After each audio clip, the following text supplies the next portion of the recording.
Imagine you wake up one morning, you open your phone, and your biggest brand deal just got canceled. No warning, no explanation, just a cancellation email and a gap where your rent money used to come from. And your next AdSense payment, that's 2 weeks out. Your backup plan, you don't really have one. And unlike a salaried job, there's no safety net built into how you get paid. That's what today's episode is about, and specifically, how to build a safety net for yourself.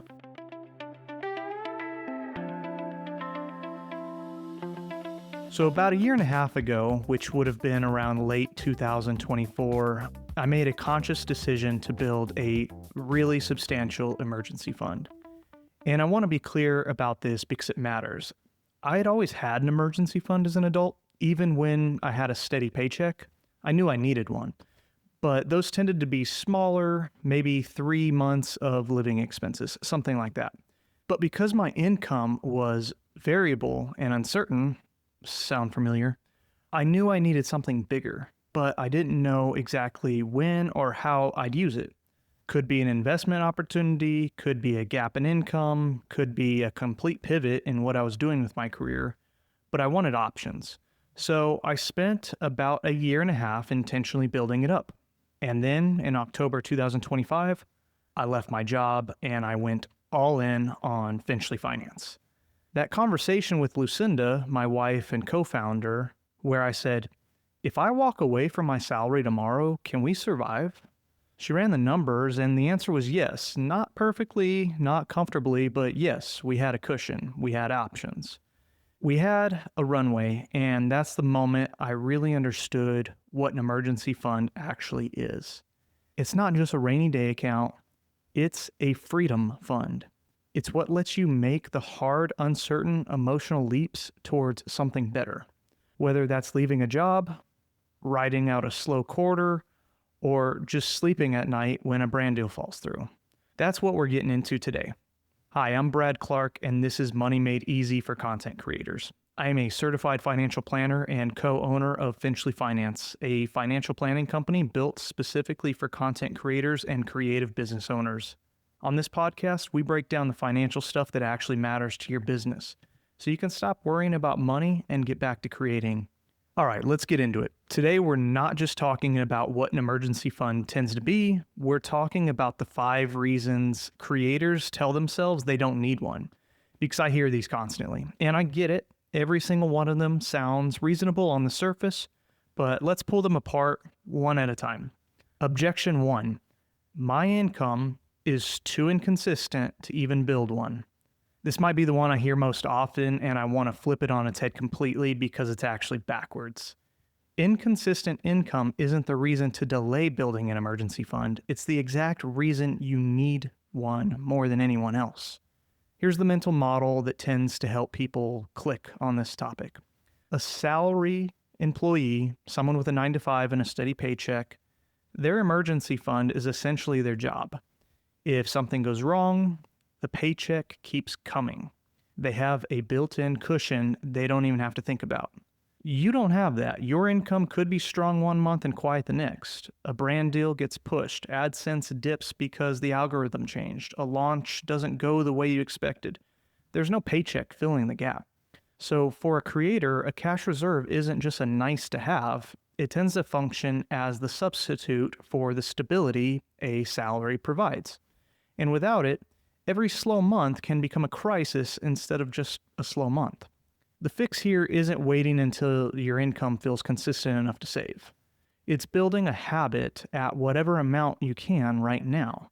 Even if that means setting aside small fixed percentage every time money hits your account, something tends to beat nothing every time.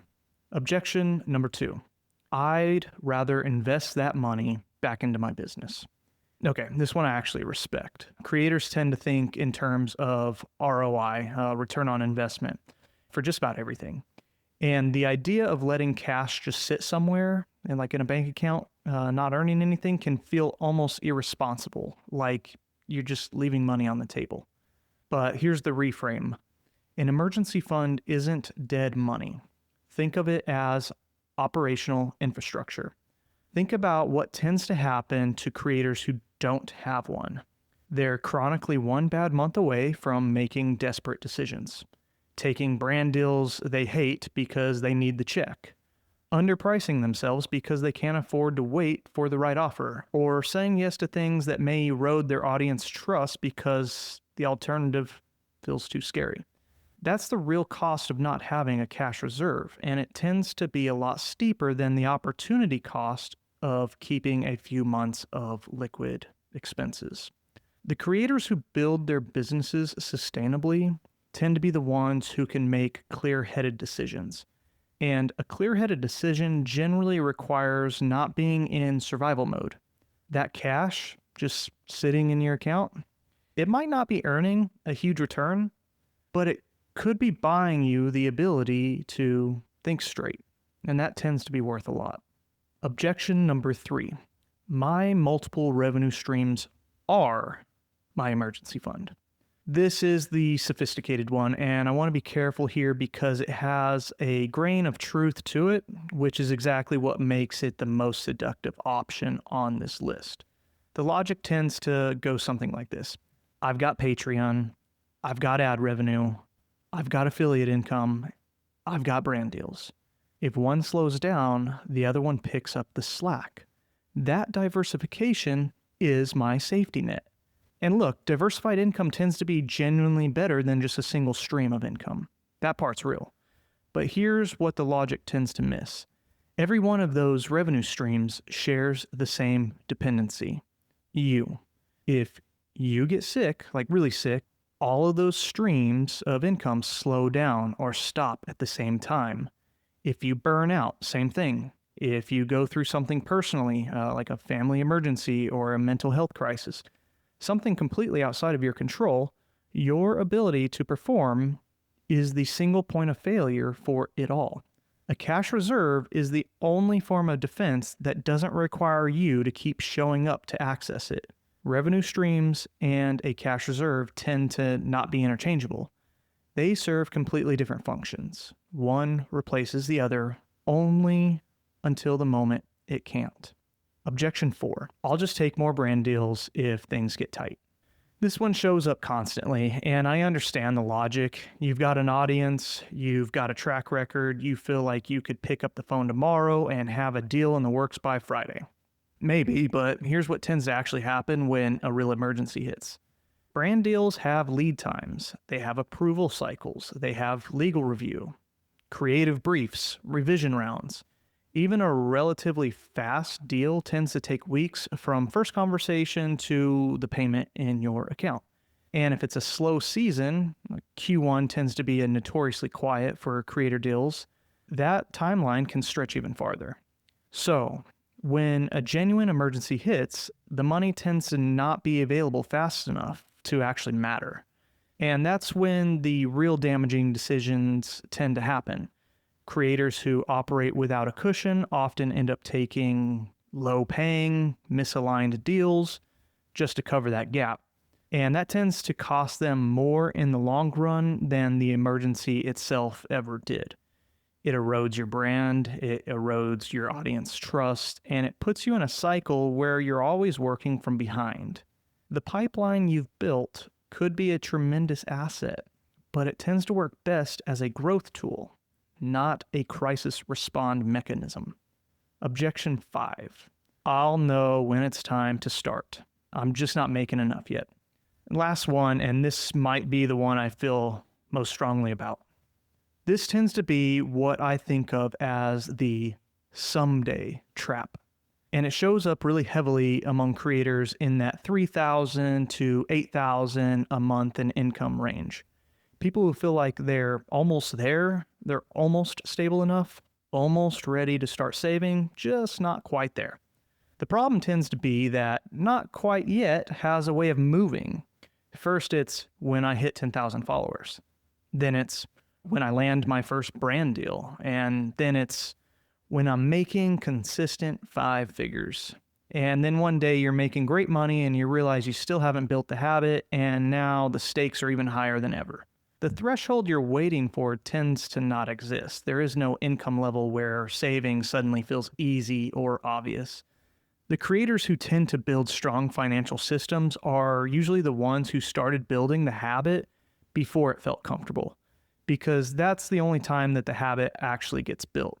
You don't have to start big, you just have to start.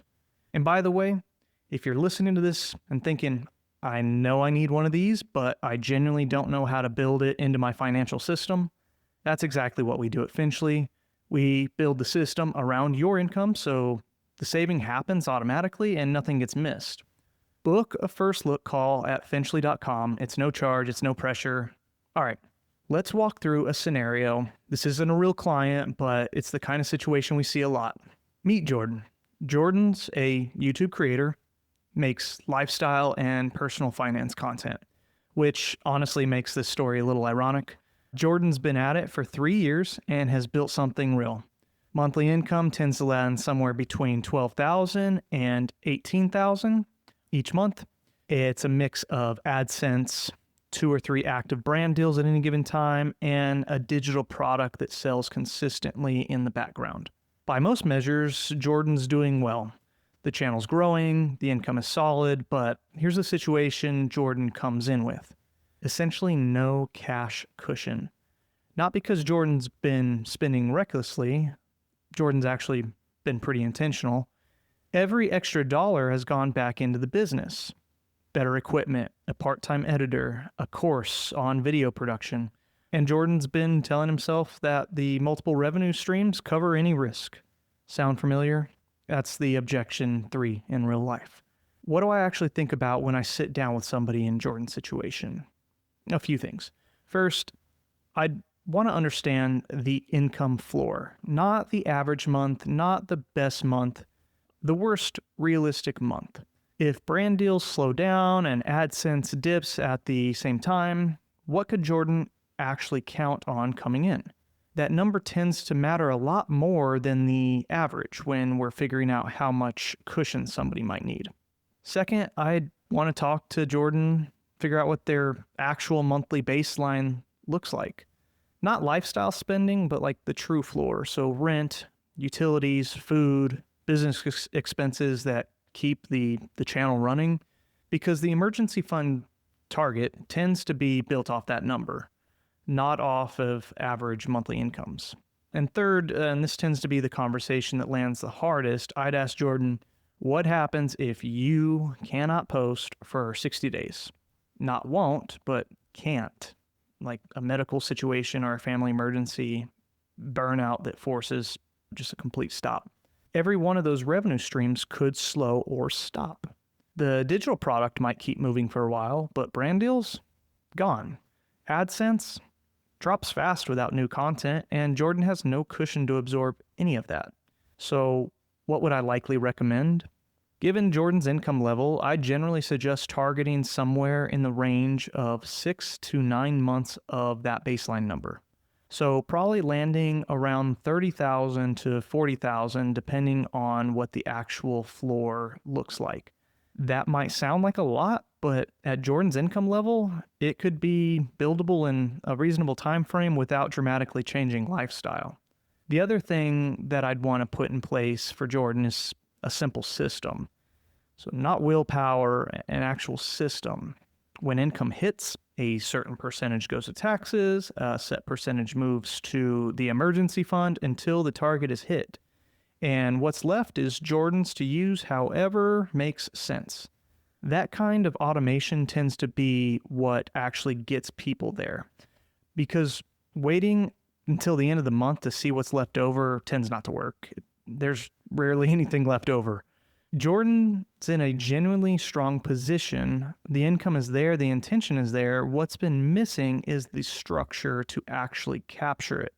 And that's a very solvable problem. All right, before we wrap, I want to hit a few questions I get asked a lot about this topic. Question number 1, how much should I actually have in an emergency fund as a creator? The standard advice tends to be 3 to 6 months of expenses, and that could work fine for somebody with a salary. But for creators, I generally push that number higher. 6 to 12 months tends to make more sense when your income varies month to month. And expenses here mean your actual baseline. What you need to keep your life and your business running at a minimum, not your best month's spending. So start there and build towards it over time. You don't have to hit the full number before it starts doing its job. Question number 2, where should I actually keep my emergency fund? A high yield savings account tends to be the right move for most people. You want it accessible, but not so accessible that it blurs with your regular spending account. Keep it at a separate bank away from your checking account, and that tends to add just enough friction that you're less likely to dip into it casually. And with a high yield savings account, your money could actually be earning something while it sits there, which tends to feel better than letting it just sit idle. Question 3, what counts as an actual emergency? How do I know when to use it? This one comes up more than you'd actually think. A real emergency tends to be something unexpected, necessary, and that you generally couldn't have planned for. A medical situation, a major equipment failure that stops you from working, a significant income gap that hits faster than your pipeline can cover, a slow brand deal month, that just might be part of the business. A slow brand deal month where rent comes up short and you have no other options, that's what the fund could be used for. The cleaner you can keep that definition going in, the less tempted you tend to use it for things that can actually wait. And question 4, what if I have high interest debt? Should I be building an emergency fund first or pay that debt down? Honestly, both tend to matter and they don't have to be mutually exclusive. A common approach that could work well for creators tends to be building a smaller starter fund first, maybe 1 month of expenses, just have something in place, then focusing aggressively on high interest debt, then building the fuller emergency fund once that debt clears. The logic behind the starter fund tends to be this. Without any cushion at all, one unexpected expense could set you right back to that debt anyway. Having even a small buffer could change that outcome. So let's bring it back to where we started. When Lucinda ran the numbers and told me that we could survive if I walked away from my salary, that moment only existed because we had built something to fall back on. Not a revenue stream and not a pipeline, actual cash sitting somewhere safe, waiting for exactly that kind of decision. That's what an emergency fund could do for you. It might not feel exciting, it might not feel urgent, especially when income feels good right now, but the creators who tend to have the most freedom, the ones who can say no to the wrong deals, take the leap on the right ones, and sleep at night when a slow month hits, they tend to have one thing in common. They built the cushion before they needed it. You don't have to have it all figured out today, you just have to start. That's it for today. If this episode helped you think differently about your emergency fund or gave you the push to actually start building one, then it did its job. If you want help building a financial system that actually fits the way you earn, that's what we do at Finchley Finance. It starts with the first look call. It's free, no pressure, no commitment, just a conversation to figure out if we're the right fit. You can book one at finchley.com. If this episode resonated with you, subscribe and share it with a content creator friend who needs to hear it. And you can also find us on Instagram at Finchley Finance.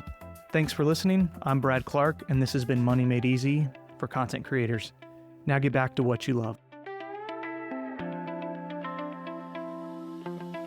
Brad Clark is a financial advisor, and Lucinda Clark is a registered administrative assistant of Cetera Wealth Services, LLC, member FINRA, SIPC. Finchley Finance is located at 15072 Snowsill Drive, Frisco, Texas, 75035. Brad offers securities through Cetera Wealth Services, LLC, member FINRA, SIPC. Advisory services offered through Cetera Investment Advisors, LLC, a registered investment advisor. Cetera is under separate ownership from any other named entity. The views expressed on this podcast are for informational purposes only and are not necessarily those of Cetera. They should not be considered specific advice or recommendations for an individual. Neither Cetera nor its representatives may give legal or tax advice. The views and opinions contained in this material are those of the author and not necessarily the opinion of Cetera, and not a recommendation or solicitation to to buy or sell any securities or investment products mentioned herein. This information is from sources believed to be reliable, but Cetera Wealth Services LLC cannot guarantee or represent that it is accurate or complete. Guests on the show are not affiliated or registered with Cetera Wealth Services LLC unless specifically stated. Any information provided by the guest is in no way related to Cetera Wealth Services LLC or its registered representatives. Due to volatility within the markets mentioned, opinions are subject to change without notice. Any references to specific companies, platforms, brands, or products through this podcast, including but not limited to social media platforms, content distribution services, affiliate programs, e-commerce platforms, or consumer brands, are made solely for educational and contextual purposes relevant to the content creator industry and primarily to distinguish a company's goods or services, establish context, and prevent listener confusion. Such references do not constitute a research report, investment recommendation, solicitation, or endorsement of any kind and should not be interpreted as advice to buy, sell, or hold any security instrument or to participate in any particular trading strategy. Finchley Finance and its representatives do not hold Series 86 or 87 registrations and do not publish research reports. Opinions expressed by the owners of this content do not reflect an endorsement by Cetera Wealth Services LLC or its affiliates. Any hypothetical examples, scenarios, or case studies discussed in this podcast are illustrative only and do not represent the actual performance of any specific investment, strategy, or individual. Any figures, percentages, dollar amounts, or numerical examples used may be hypothetical or illustrative in nature and are not intended to represent guaranteed outcomes, specific investment returns, or verified third-party data unless explicitly stated otherwise. All information herein has been prepared solely for informational purposes. Past performance does not guarantee future results. All investing involves risk, including the possible loss of principal, and there could be no assurance that any investment strategy may be successful. Words or phrases that may appear absolute, predictive, or superlative in nature, such as will, always, never, best, should, would, or similar language, are used conversationally for clarity and educational purposes only, and should not be interpreted as promises, guarantees, predictions, or endorsements of any specific financial outcome, strategy, or product for any individual listener.